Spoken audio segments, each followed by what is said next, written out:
गुजरात के मेहसाणा में चुनाव के दौरान हिंसा की बड़ी घटना सामने आई है। चुनावी माहौल उस वक्त खूनी संघर्ष में बदल गया जब दो पक्षों के समर्थकों के बीच झड़प में एक युवक की हत्या हो गई। वार्ड नंबर 4 में कांग्रेस और भाजपा समर्थकों के बीच तीखी झड़प हो गई। इस दौरान 21 वर्षीय मितेन चौधरी नाम के युवक की चाकू मारकर हत्या कर दी गई। बताया जा रहा है कि मितेन चौधरी भाजपा उम्मीदवार महेंद्र चौधरी के भांजे थे।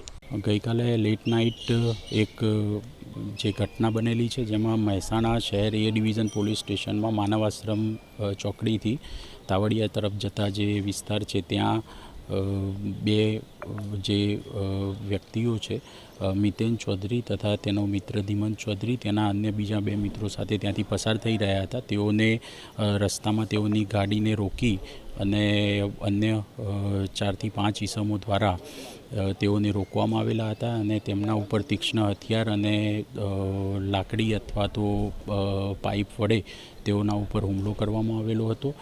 જેમાં જે ભોગ બનનાર જે વ્યક્તિ છે તેમ પૈકીમાં મિતેન ચૌધરીને થોડી ગંભીર ઇજાઓના કારણે થઈ અને સારવાર દરમિયાન તેઓનું મૃત્યુ નિપજેલું છે અને જે એ સિવાય ધીમન ચૌધરી છે તેઓ અત્યારે સારવાર હેઠળ છે।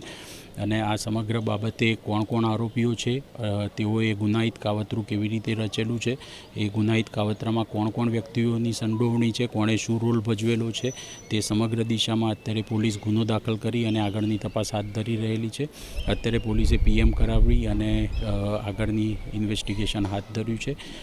એલસીબી દ્વારા એલસીબી તથા જિલ્લાની એ ડિવિઝન પોલીસ તથા અન્ય પોલીસ સ્ટેશનના જે માણસો છે તેઓને યુઝ કરી અને વિવિધ ટીમો બનાવી અત્યારે સીસીટીવી ફૂટેજીસ કલેક્શન, આરોપીઓની ઓળખ, આરોપીઓની ધરપકડ અને સીડીઆર એનાલિસિસ કરવાની કાર્યવાહી પોલીસ દ્વારા હાથ ધરવામાં આવેલી છે।